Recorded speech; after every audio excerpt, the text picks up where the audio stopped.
Hello বন্ধুরা, আজ অনেক দিন বাদে আবার একটা বড় ভিডিও নিয়ে চলে এলাম। তো দেখো, রেডি হয়ে গেছি।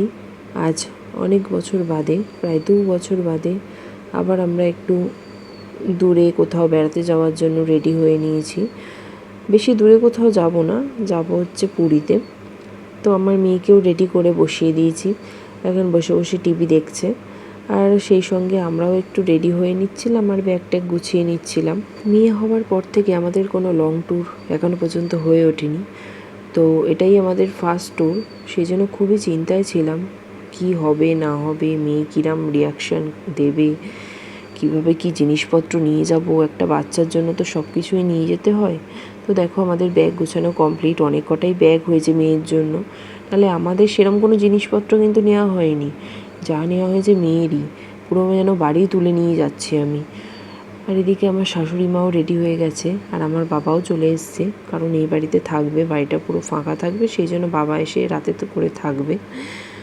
আমরা ফুল ফ্যামিলিই যাচ্ছি, আমি, আমার হাজব্যান্ড, শ্বশুর শাশুড়ি, মেয়ে, ওদিকে ননদ নন্দাই আর ওদের মেয়েও যাচ্ছে সঙ্গে করে। তো আমরা চলে এসেছি সুভাষগ্রাম স্টেশনে। সেখান থেকে ট্রেন ধরে চলে যাব শিয়ালদা, শিয়ালদা থেকে ট্যাক্সি ধরে হাওড়া, সেখান থেকে ট্রেন। যেহেতু হাতে অনেকটাই সময় ছিল, সেই জন্যই এইভাবে যাচ্ছি, না হলে ওলা উবের করেই যেতাম। তো আমরা এখন এসে পৌঁছেই গেছি, দেখতেই পাচ্ছ, শিয়ালদা স্টেশনে। খুব সুন্দর করে সাজানো স্টেশনটা। আর আমার মেয়ে তো লোকাল ট্রেনে উঠে খুবই বিরক্ত হয়েছে, কারণ একটু ভিড় মতো ছিল, রবিবার ছিল বলে। মেয়ে একদমই পছন্দ করে না ভিড়ভাড়টা। এবার যেই ট্যাক্সিতে উঠেছে ওর খুবই মজা, কারণ ও গাড়ি চড়তে প্রচণ্ড ভালোবাসে। তো এখন বেশ আনন্দ সহকারে গাড়ি চড়তে চড়তে উনি যাচ্ছেন। তো আমরা এখন হাওড়ার উদ্দেশ্যে যাত্রা শুরু করেছি। রাস্তা মোটামুটি ফাঁকাই ছিল, বেশ ভালোই লাগছিল, অনেক দিন পর ঘুরতে যাচ্ছি। হাওড়া ব্রিজের ওপর দিয়ে যখন যাচ্ছি, তখন পুরনো স্মৃতিগুলো মনে পড়ে যাচ্ছিল। এই পথ দিয়ে কত গেছি, কত জায়গায় ঘুরতে গেছি, আবার বহু বছর বাদে যাচ্ছি। খুব সুন্দর করে সাজানো। আমাদের ট্রেন রাত্রি 10:30টায়, হাওড়া পুরী সুপারফাস্ট এক্সপ্রেস। তো আমরা চলেই এসেছি হাওড়া স্টেশনে। আমাদেরটা ওল্ড প্ল্যাটফর্মে দিয়েছে ট্রেনটা। এখন আমরা স্টেশনে চলে এসেছি আর ট্রেনের অপেক্ষা করছি। অনেকটাই সময় হাতে ছিল, তাই মেয়ে কী করবে ভেবে পাচ্ছে না, স্টেশনের মধ্যেই দৌড়ি বদমাইশি সব কিছু করছে। এতটাই দুষ্টু, ওকে তো আর আটকে রাখতে পারি না, সেই জন্য স্টেশনের মধ্যেই খেলা করছে, আর আমরা সবাই পাহারা দিচ্ছি। মধ্যেখানে ওর একটু খিদেও পেয়ে গেছিলো, একটু লিকুইড দুধগুলোও খাইয়ে দিয়েছি। এখন কখন ট্রেনটা আসবে সেই অপেক্ষাই করছি। ট্রেনে উঠে ওর ডিনারটা ওকে করিয়ে দেবো। এমনিতে বাড়ি থেকে খাইয়েই এনেছি, অসুবিধা কিছু নেই। আর এখন শুধু দৌড়ঝাঁপ করছে আর বদমাইশি করছে, কিছুতেই কারোর কোলে বসবে না। ও আসলে কোলের মধ্যে জড়াজড়ি, জাপটি এসব একদমই পছন্দ করে না। একা একা খেলবে, দৌড়বে, এগুলোই ওর পছন্দ। আর পিছনে আমাদের সমানে দৌড়তে হবে, এটাই ওর আনন্দ। তো দেখতেই পাচ্ছ তোমরা, স্টেশনের মধ্যে সারা স্টেশনটা তো দৌড়ে বেরিয়েছে, আর আমাদেরও সঙ্গে দৌড় করিয়েছে। তো সবাই মিলেই পাহারা দিচ্ছিলাম আমরা, অসুবিধা কিছু হয়নি। এখন অপেক্ষা করছি কখন ট্রেন আসে, সেই জন্য। বাড়ি থেকে রাতের ডিনারটা নিয়েই এসেছি, ট্রেনে আসলে ট্রেনে উঠেই খেয়ে নেব।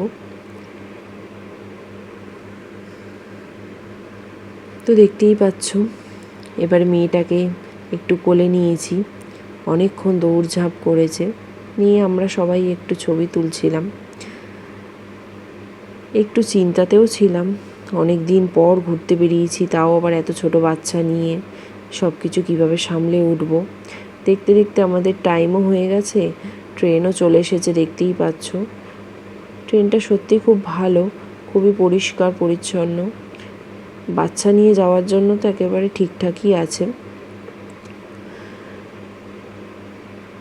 আরও যে ভালো ভালো ট্রেনগুলো আছে, গরিব রথ, এছাড়াও অন্যান্য ট্রেন, ওগুলো বেশিরভাগ সাঁতরাগাছি থেকেই ছাড়ে। আমাদের অতটা যাওয়ার একটু অসুবিধা বলে আমরা হাওড়া থেকে এই ট্রেনটা পেয়েছি। আর এর টাইমিংটাও যথেষ্ট ভালো ছিল, সেজন্য এই ট্রেনটাই নিয়েছি।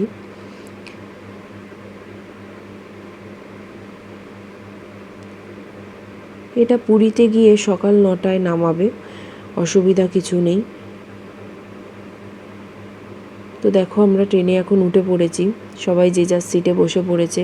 এখন আমরা একটু চা করে সব খাওয়া হচ্ছে আর একটু গল্প করা হচ্ছে। এদিকে আমার মেয়েও খেতে বসে গেছে আর শাশুড়ি মাও খেতে বসে গেছে। ওদের দুজনের খাওয়া হলে ওরা দুজন একসাথে থাকবে আর আমরা খাওয়া দাওয়া করব।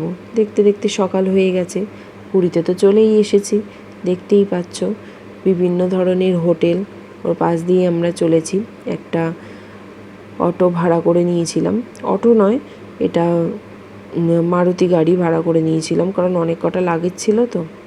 তো কি সুন্দর ভিক্টোরিয়া হোটেল, দেখতেই পেলে তোমরা। ওর পাশ দিয়েই আমরা যাচ্ছি। আমাদের হোটেলটাও খুব কাছাকাছি, স্বর্গদ্বারের একদমই কাছে, শঙ্করাচার্য মঠের কাছেই।